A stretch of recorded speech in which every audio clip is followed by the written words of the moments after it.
It's a small college town filled with quirky characters, but when the sun goes down, the bad comes out, because in Morganville, there is an evil that lurks in the darkest shadows, one that will spill out into the bright light of day.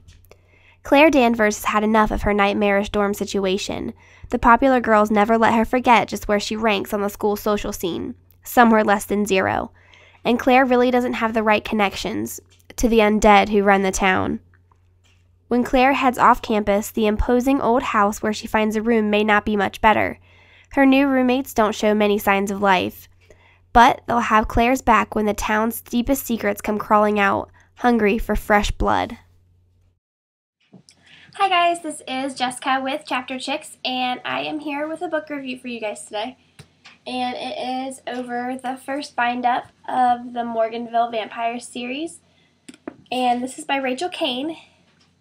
And there are 2 books in this one, and the first one is Glass Houses, and the second is The Dead Girls Dance. So, I actually have the first bind-up of this series, and then I have the first actual book, but it's one of those stupid mass production paperback ones, because for a while I didn't like bind-ups, but then I realized, hey, you get 2 books in one, why am I complaining about bind-ups? So yeah, so I bought this first, and then I stopped hating bind-ups, so I bought this because it's way prettier, and it's 2 books in one. So, I'm probably going to get all of these series too, just because I like the series so much. I'm just going to get all of them like that too. But the first book, Glass Houses, was released October 3rd of 2006. It was published by NAL Jam, which is the New American Library, and there are 222 pages to the first book, so that right there is the first book. And I gave Glass Houses an A, and that's a 4.5 out of 5. And then The Dead Girls Dance was published April 3rd of 2007, and once again that was published by NAL Jam, so the New American Library, and there are 232 pages in that one. And I gave that one a 5 out of 5 because it's so awesome. Pretty much the whole bind-up, if I had to give one to the bind-up, it would be a 5 out of 5 or an A+.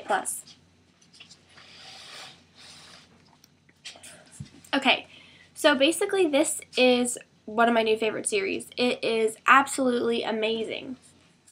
Claire was a really, really relatable main character. Right from the first page, I knew that I was going to like her.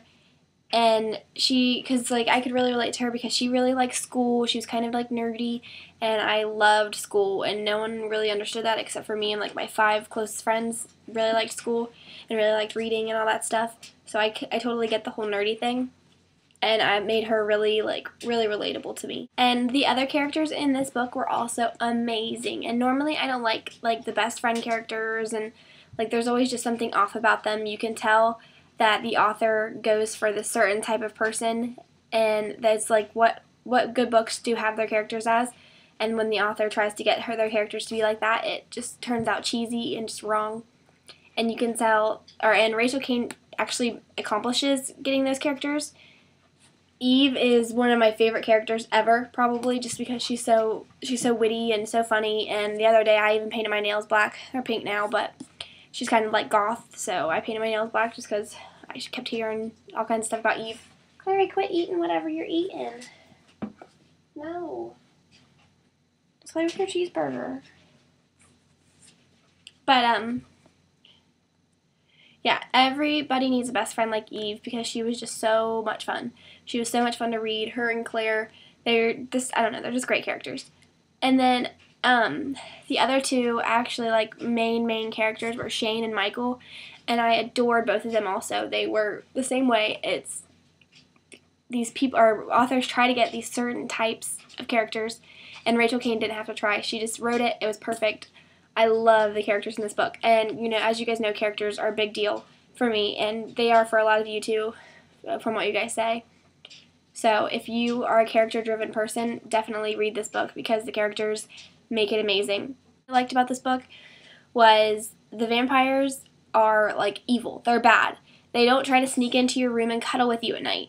if they were in your room at night, they'd be biting your neck and sucking your blood until you were dead. So, like, yeah, I really, really liked that because a lot of authors, since Twilight has Edward Cullen, who's a nice vampire, and there's basically a cult from Twilight, a lot of authors think, well, if I make vampires that are nice, then I will sell a lot of books too. Or they'll think, hey, those will be the most popular, but that's not always the case. Twilight was special, and not every vampire needs to be that way. Vampires are cooler when they're bad, to me.